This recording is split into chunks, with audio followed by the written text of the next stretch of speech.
Hello, everyone, and welcome to Biscuit Porn TV, where today we ask the question, is your tap water killing you? So let's begin. Every drop of water on Earth tells a story billions of years old. The water in your glass today once flowed through oceans that dinosaurs swam in. It soaked the decks of explorers crossing unknown worlds. And yes, it splashed all over Janet Leigh during the most iconic shower scene in movie history. Water has always been the lifeblood of civilization, the quiet constant holding everything together. We drink it, cook with it, bathe in it, and build cities around it. It's the one resource we never question, because why would we? Turn on the tap, and there it is, clear, familiar, dependable. At least, that's what we tell ourselves. But what if the very thing designed to sustain us is quietly shortening our runway? Not dramatically, not overnight, but drip by drip, glass by glass, year by year. We place extraordinary trust in our water systems. We assume someone somewhere is monitoring every molecule. We consider treatment plants to be infallible, regulations to be bulletproof, and that the clarity of our water equals safety. After all, authorities filter it, disinfect it, analyze it, certify it, so it must be safe, right?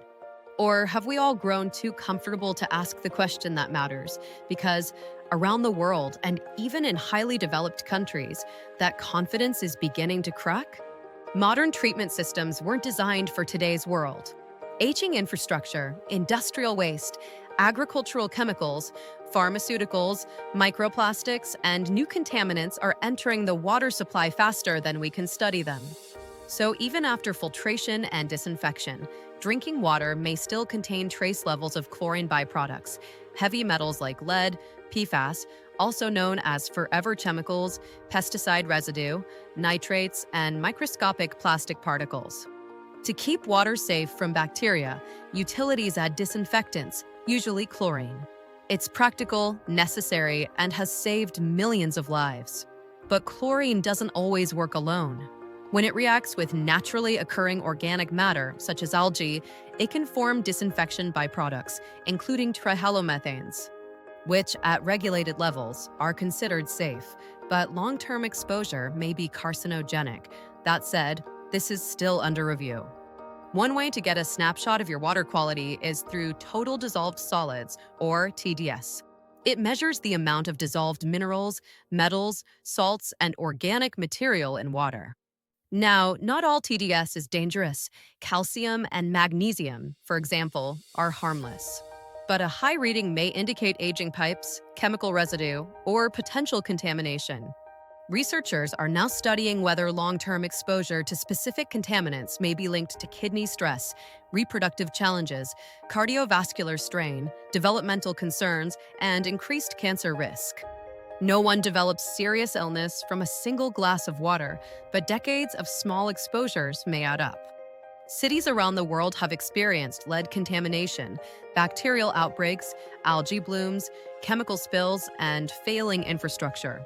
Many weren't discovered until residents got sick.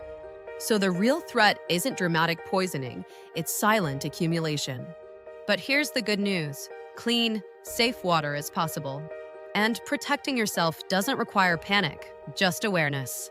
Even a simple countertop carbon filter can remove chlorine byproducts, microplastics, and many organic contaminants. Bottled water isn't always the solution. Studies show that many brands are just filtered tap water, sometimes with higher levels of microplastics, and that single-use plastics harm ecosystems and may leach chemicals.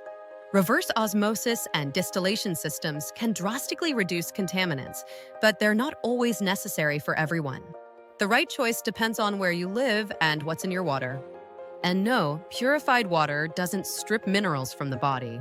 Our minerals come primarily from food, not water. So, is your water killing you? Probably not today.